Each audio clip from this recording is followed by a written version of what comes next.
today I'm going to show you how to take this galvanized bucket here and I'm going to show you how to turn it into this. So this is for the 4th of July and it's Patriotic. So my name is Anna Price and I'm a blogger. I have a blog called Skylark House. It's at skylarkhouse.com. And I focus on vintage and antique items, and I also refurbish furniture and do DIYs. So I'm going to show you today how to create a really fun, patriotic little galvanized bucket that you can use for the 4th of July. I'm going to back up a little bit so you guys can see it a little bit clearer. So this is actually a sap bucket, and these are great. They're very common. I think I paid like $12 for this thing.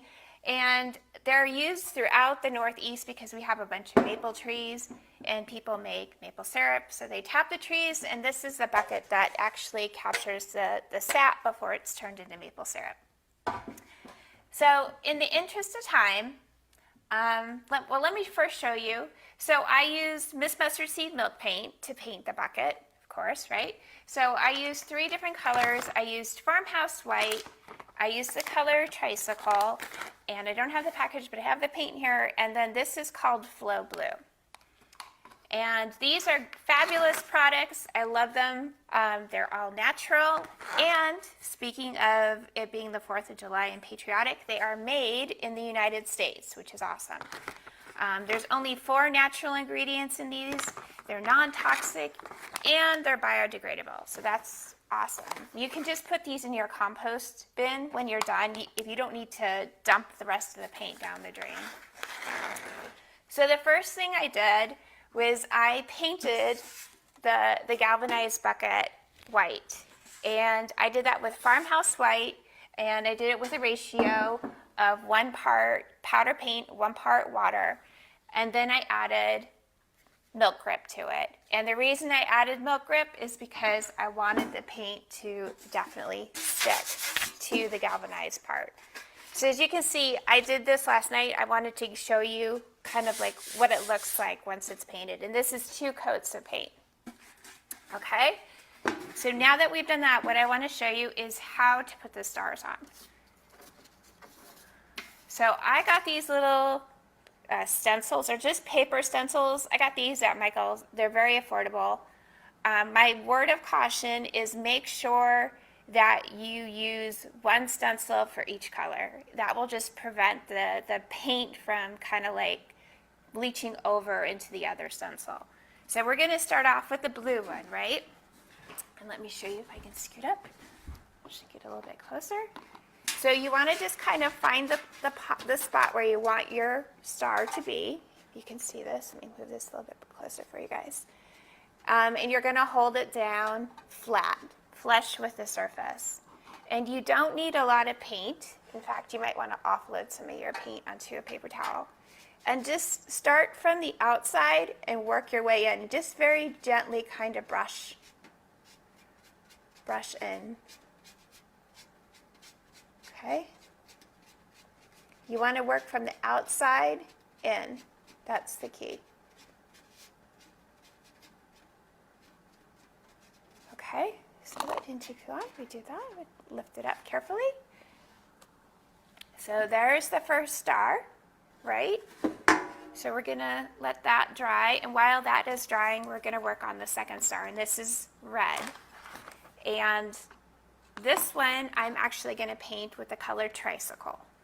So I'm going to, same thing, just kind of apply it and hold it down with 1 hand as carefully as you can. And then you don't need a lot of paint. I mean, I think I mixed up maybe like 2 tablespoons for this. I'm going to offload a little bit of paint onto a paper towel. Work from the outside of the stencil to the center. Okay.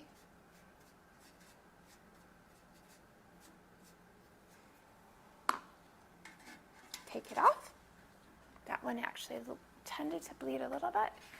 But you can see there's the other one, right?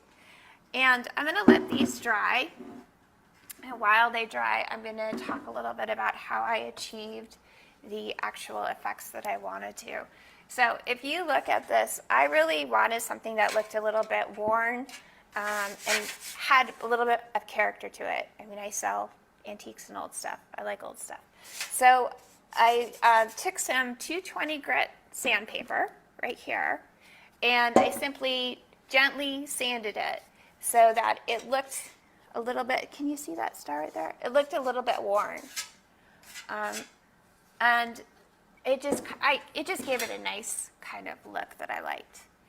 And then to seal it, I used Milk Coat, which you guys can see right here.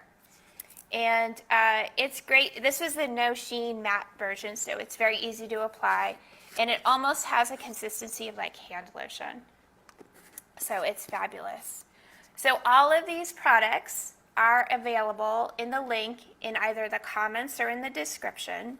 And if you use the code SLH10OFF, you will save 10% off your purchase.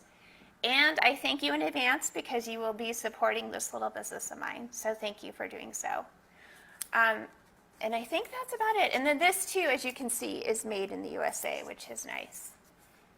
So if you want more instructions, like a more detailed kind of tutorial, there will be a blog post on the Miss Mustard Seed Milk Paint blog site, their website, next Friday. And I will have these steps all broken out with photographs so you can get more information. So I want to thank Miss Mustard Seed Milk Paint for having me today and for giving me the opportunity to share this project. I appreciate it. And I hope that you all have a very wonderful, safe, healthy, happy 4th of July. All right, thank you so much. See you. Bye.